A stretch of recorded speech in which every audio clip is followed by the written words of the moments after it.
আসসালামু আলাইকুম। Blog by জলিস মম চ্যানেল থেকে আমি সবাইকে ওয়েলকাম করছি। আজকে আপনাদেরকে বানিয়ে দেখাবো নোয়াখালীর বিখ্যাত পান্তুয়া পিঠা। তার জন্য আমি এখানে 2টি ডিম নিয়েছি। তার মধ্যে আমি দিয়ে দিচ্ছি 1/4 কাপ চিনি। মিষ্টিটা আমি একটু কম পছন্দ করি, এজন্য একটু কম দিয়েছি। এবং আরও দিয়ে দিচ্ছি স্বাদমতো লবণ। এখন আমি ডিমের সাথে চিনিটাকে ভালোভাবে মিশিয়ে নিব। তবে খেয়াল রাখতে হবে চিনির দানাগুলো যেন না থাকে। ভালোভাবে না মিশালে পিঠাটা স্মুথ হবে না। আমার ডিম চিনি মিশানো হয়ে গেছে। এখন আমি তাতে দিয়ে দিব 1 কাপ পরিমাণে ময়দা। এখন আমি তরল দুধ দিয়ে ব্যাটারটাকে আস্তে আস্তে বানিয়ে নিব।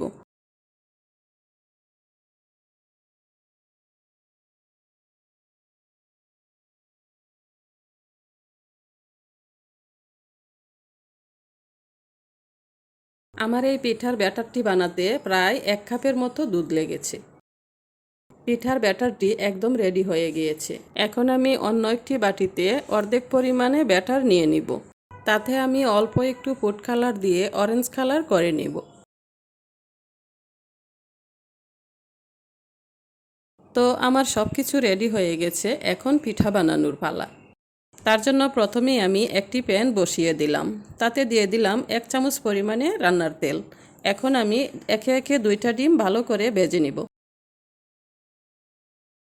তাতে আমি দিয়ে দিলাম 1 চিমটি পরিমাণে লবণ।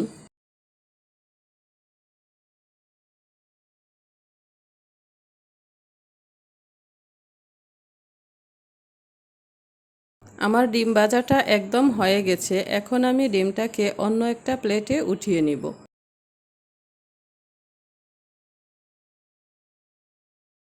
আমি অরেঞ্জ কালারের যে ব্যাটারটা তৈরি করেছিলাম সেই ব্যাটার দিয়ে এখন একটি রুটি বানিয়ে নিব।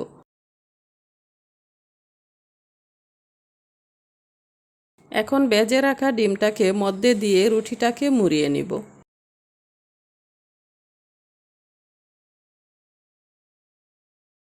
মুড়ানো শেষে আমি আবার রুটিটাকে উঠিয়ে নিব। এখন আমি সাদা যে ব্যাটারটা করে রেখেছিলাম সেই ব্যাটারটা দিয়ে আবারও একটি রুটি বানিয়ে নিব।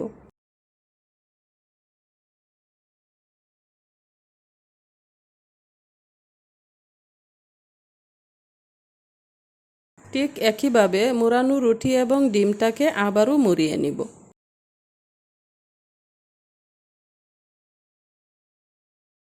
সেম প্রসেসে আমি আরও রুটি বানিয়ে মুড়িয়ে নিলাম। একে একে আমার 4টা রুটি কিন্তু মুড়ানো হয়ে গেছে। সবশেষে আমার পান্তুয়া পিঠা বানানো একদম শেষ হয়ে গেছে। এখন আমি একে একে স্লাইস করে নিব। শুরুতে আমি দেখার সৌন্দর্যের জন্য 2 পাশ কেটে আলাদা করে নিয়েছি।